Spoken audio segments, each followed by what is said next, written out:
Hello folks, Jason Chrisman here of JC's Bees.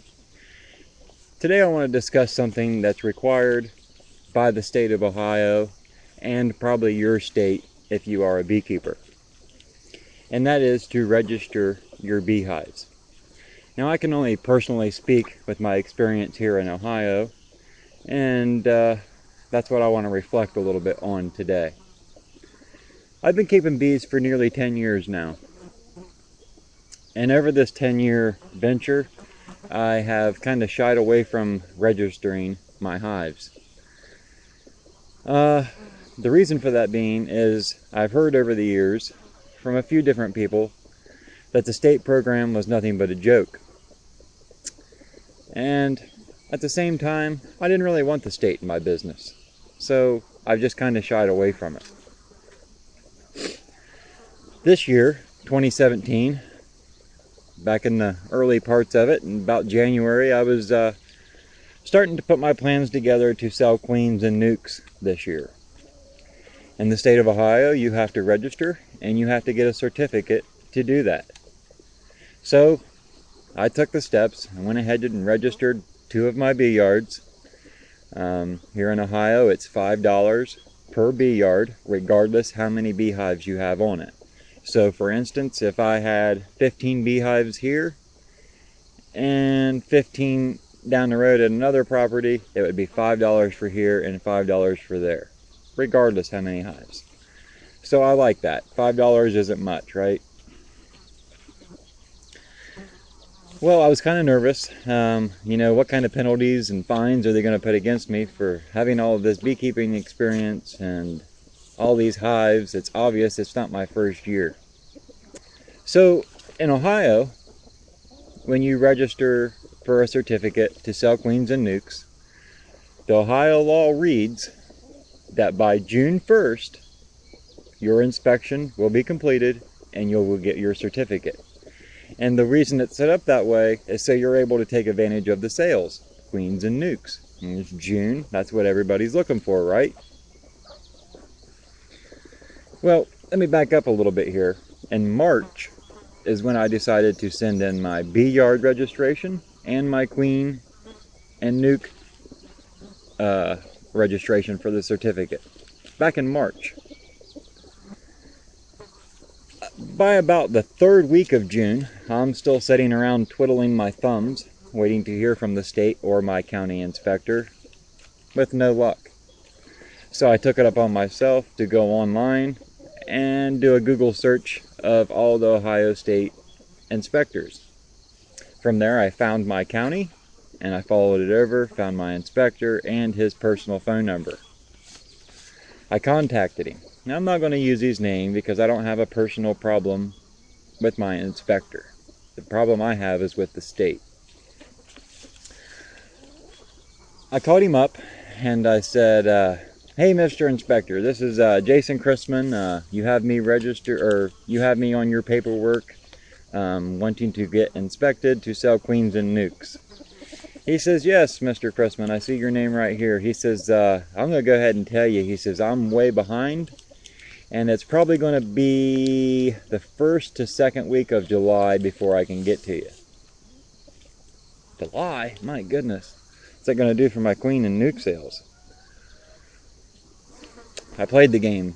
I sat around a little bit longer, twiddling my thumbs.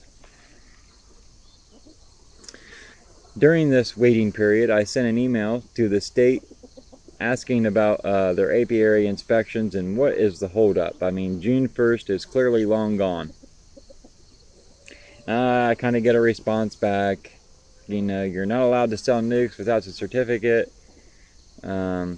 I guess in the email I did kind of mention I'm going to go ahead and sell my nukes just to get them fired up. And it worked. They fired right back, you're not allowed to sell your nukes without a certificate, blah, blah, blah, blah, and this and that. But I tell you folks, if you look at these Ohio rules and regulations for beekeeping, let me give you one of them right off the bat that just stands out in my mind and drives me nuts. It's illegal in the state of Ohio to sell used bee equipment unless it's inspected. But if you go on Craigslist right now today and type in bee equipment, I guarantee you'll pull up used bee equipment. And there's nothing being done. See, the problem here in Ohio is with the bee laws anyway, is they like to tell you what to do, but there's no consequence. They just threaten you and tell you you can't do that. The law says this, but there's no repercussion. They're kind of like the big bully, pushing you around, telling you how to do it, when to do it, and why to do it. I don't like that crap. Don't like it one bit. Well, finally the time came,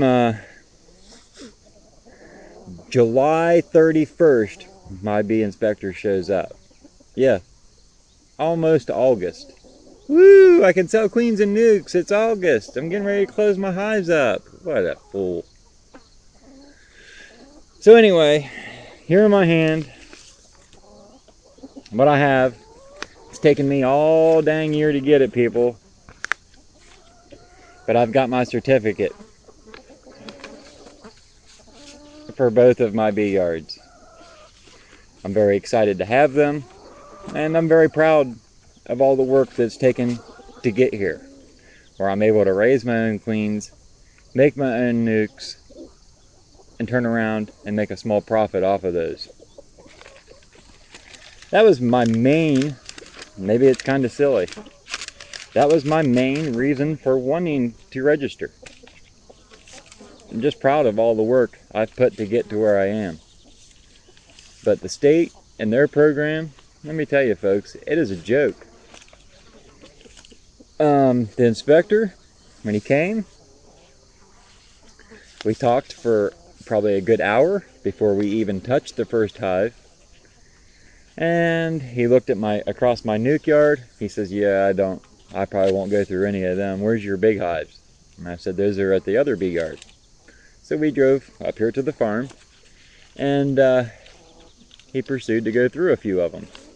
Now, he did use my hive tool, and he used my smoker, which I made sure to pay attention of. And the reason why? If the bee inspector uses his own hive tool and goes through your hive, and the colonies he inspected before coming to your place were infested with a disease, he can transfer that right to your colony. So I like the fact that he did ask to use my hive tool and smoker. Now, I don't know how much contamination could be done with the smoker, but, you know, hive tool and the smoker kind of go together, so I was pleased to see that. Now, a couple of things I did not like that the inspector did. It was fairly warm. My hives are directly in the sun because that's where I believe they do best.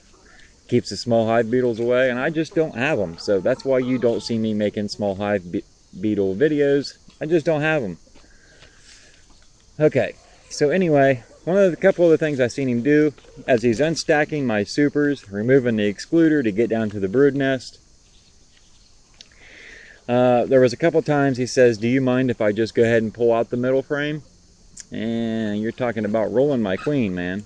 No, I don't want you to do that.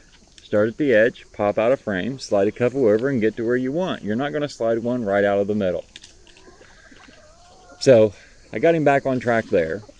And then after telling him and getting him set right on track, he tried to put my super below the excluder. Where do they find these people? I really don't understand.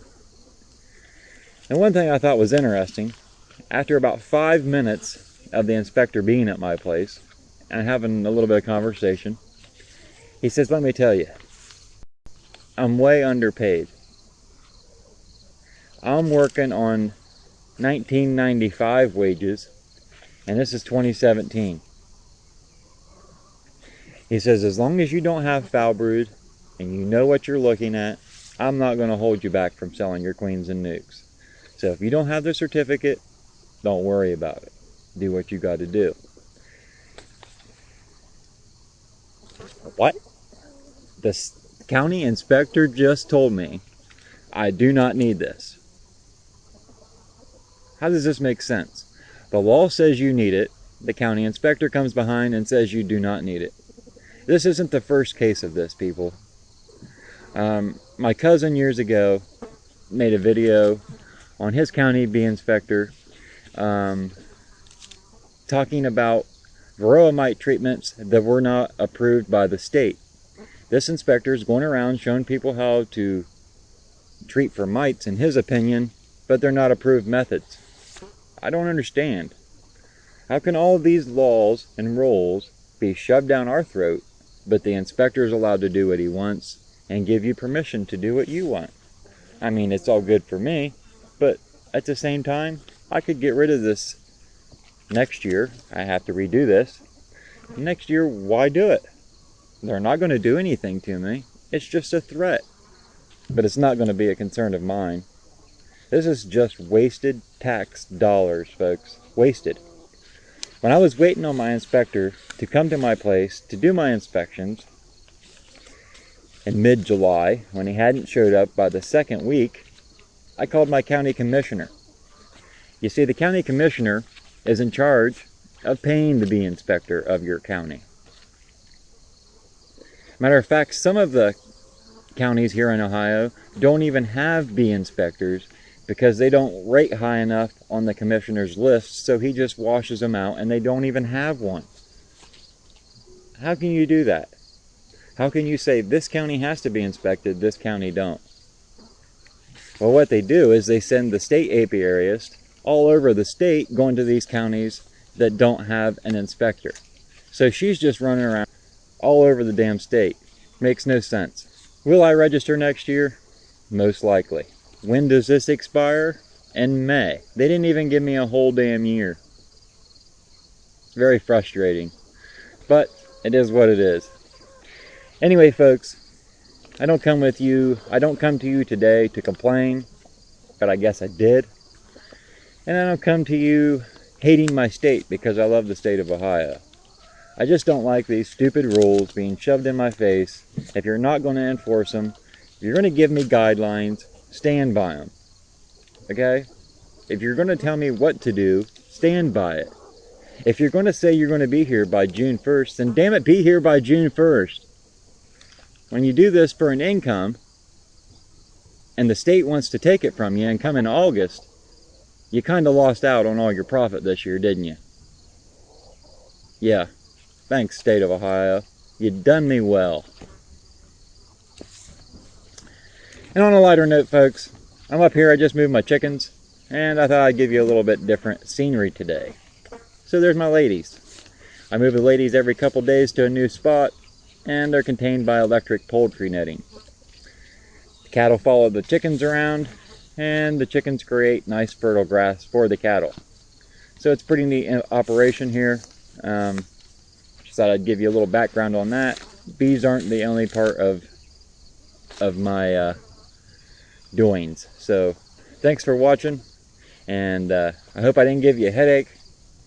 And I'd love to hear your opinion on your state inspection and how your inspections work.